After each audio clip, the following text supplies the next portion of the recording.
Hey, what's up all you Tabaholics? This is Paul here, aka Paulabusa, back with another video. That's right, today is a brand new series I'm starting. I've been nerfing for the past 2 years, and because of this new hobby, I've been thinking about creating content relating to nerf for the longest time, and therefore this new series. It's called Perf or Curse.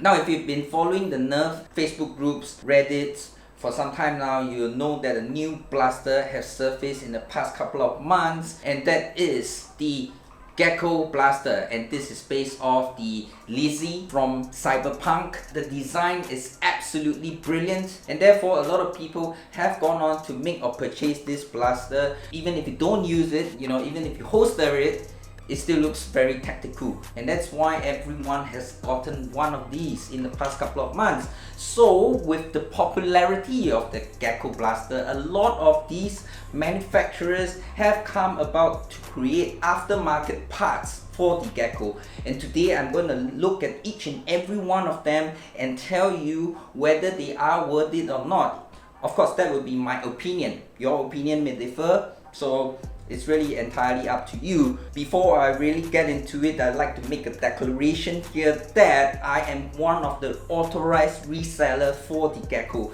With that said, this video is really not to promote myself as a reseller, and I would like to give an objective opinion on all the mods because I've made so much of the Geckos in past couple of months. So without further ado, let's go. Now, the very first item that I like to start off is the magazines. So this is the original printed mag for the Gecko, very nicely designed with the base, and it's also perfectly balanced. If you slot in the magazine and you let it stand, it would actually balance on its own. The Gecko also take angled worker talent mags, and this is the short version. Now these are relatively cheap, and they are about $7 or $10 Singapore dollars per piece, and it's proportionate. Of course, there are longer ones, but we like to go with the shorter ones. And of course, because it doesn't have the bumper, it's a little bit hard if you have sweaty hands to pull it out. So what we tend to do is actually have a bumper attached to the talent mags so that they are easy to pull out. I would say that these are very worth it because of the durability. You'll be able to gravity drop your talent mags instead of the printed mags. Printed mags, if you drop them, they might split, they might break. Of course, if your mag well is loose and you would like to have those tactical reloads, definitely go for the angled talent mags by Worker. However, this is my favorite, and this is the magazine that I use personally because I don't do the gravity drops. This one has a see-through window which tells you how many rounds you are left with. Let's say you're in between games and you need to see how many rounds you're left. Quick pull up, check, put it in, and you're back in the game. The other feature of this magazine is that it also has a slide stopper. When you expand your last dart, it actually locks the slide and you're not able to prime. So this tells you you're out of darts. Right now I don't have any darts loaded. I can't push it through. So then you take out, reload, and you're good to go. Now, if you do decide to pick up those worker magazines for those tactical reloads, the original release on the Gecko is a friction release, and you would need to have some form of release that doesn't require the use of the other hand. So there are several releases in the market that you can use for your gravity drops. The first is a slide release, and this release works in the manner of a lateral slide. You slide this slide backwards here and it drops the mag. The other style is a lever release where you actually have a lever here and you push it upwards and then it drops the mag. That's the second style. And then of course you have the last style, which is a button release, where you press a button here to release the magazine. All of this works. It really depends which one is more ergonomic for you. I myself personally don't like to gravity drop my mags because I'm using printed mags. So if you do give it a shot, actually my favorite would be the lever one. However, do bear in mind it is quite difficult to get the mag well tightness just right, you know, loose enough for it to gravity drop and not so loose that it doesn't catch the magazine. So if you're getting the worker angled mag, I suggest you print your frame rear and frame front in a very low flow. So with that, you'll be able to have a smaller mag well and easier for you to gravity drop your magazines. The next thing I want to talk about is the internals. Yes, it works with retaliator springs, and the heaviest spring that I've tried is the Prophecy N series spring, and this is by Worker, the 28N. If you cut it down to 12 coils, you will be able to fit it into the Gecko. However, it creates a lot of stress on the internals and there are some parts that need to be strengthened. I experience catch issues if I use this sort of strong springs, so I wouldn't recommend it. But if you are FPS crazy, you can consider the N series spring. Now let's talk about the internals. This is the plunger rod and this is the catch. The plunger rod goes into the catch and the catch holds onto the plunger rod. So this is the contact point and it needs to be strengthened. I'm also pleased to announce that the Chinese have actually come up with a metal catch for the Gecko Blaster. However, in order for you to get the metal catch, you will need to get an entire set of metal parts with it. It comes as a set.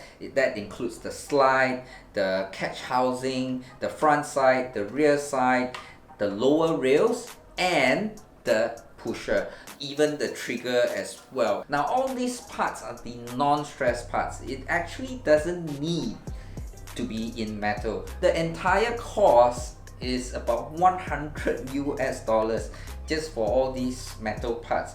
If you ask me, alright, I will live with the PETG because I don't push my Gecko too high in terms of FPS, and in order for me to spend $100 US just on these parts, I just can't pull the plug. Because all these are useless, I only need the metal catch and I wouldn't pay $100 US for it.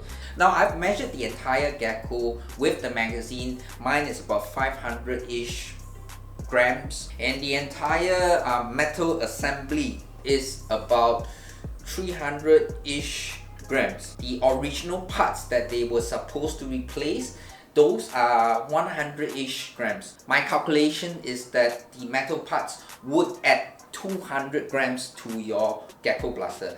So 200 grams is not really a lot, but if you compare it to the original weight, which is 500 grams, that's like 40% weight increment. But again, if you're making a display piece at home, you want the aesthetics, you can go for the metal parts. If you're interested, however, the links will be down below. It is from Taobao and you will need an agent to buy it for you. If you are based in the US and you don't know how to read Chinese, you can get your local Taobao agent to buy it for you. Now the other thing is the plunger rod. I haven't seen one broke before, but in the market right now there are two variations. One is the Delrin one that is produced by Rainbow L. Links are down below. Quite pricey, I'm afraid. It's about 42 Singapore dollars, and you convert to US yourself, okay? The Chinese once again has come up with a cheaper alternative, which is the nylon plunger and rod, and this one only costs about 17 Singapore dollars, equivalent maybe to about 12 or 13 US dollars. Delrin is stronger, but again, I've never seen one plunger rod that broke before. So with that in mind, I would go for the cheaper alternative, which is the nylon plunger rod and plunger head.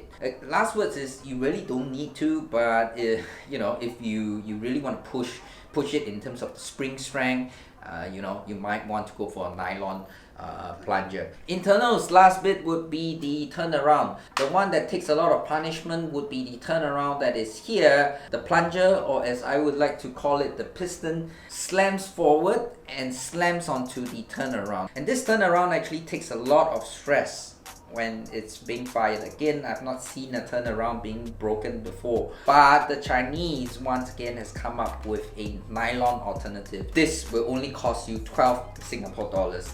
Now this is a good to have, it's cheap, so if you have the additional money, just go for it. I've not used it, I've not seen it because there isn't a need to. I've not broken a turnaround before. Now that we've covered the internals, I want to cover the exterior a bit. When it comes to aesthetics, right, this is really the plus point of the Gecko. I felt that, you know, this is one of the most beautiful blaster that I've ever seen thus far, and that's why there is a lot of users and a lot of people spend a lot of money to beautify it. Now the thing is, the Gecko is made for a 10cm barrel. If you have a 10cm barrel, when you prime it, it's gonna be like this. You can't see the barrel at all. So a lot of people like the firearm look where when you prime it, you still can see the barrel. This is how it looks like with the 15-16cm barrel. Imagine when you prime both blasters, something that looks like this versus something that looks like this. Of course, people like the aesthetics of this one better. So once again, Rainbow has come up with a very nice 15cm barrel. So it has an effective 10cm barrel, but the last 5cm actually have a larger internal diameter, so it's a fake barrel. And what he has done is he has added also some holes where you can actually put a scar in front, and this thing costs about 27 US dollars. To a lot of people, it may be very little money and they're willing to spend it just to get the aesthetics. I get that. It's an aesthetics mod. Functionality wise, really to add a scar or not, I leave it to you, because what I feel is stock Gecko itself with 120 FPS is pretty accurate on its own with a 10cm barrel if you use the Walker Gen 3 darts. And to demonstrate that, let me hand over to our tame foam dart operator. His name is Fren, F-R-E-N. And yeah, let's see how accurate is it with the Walker Gen 3. Yokozo.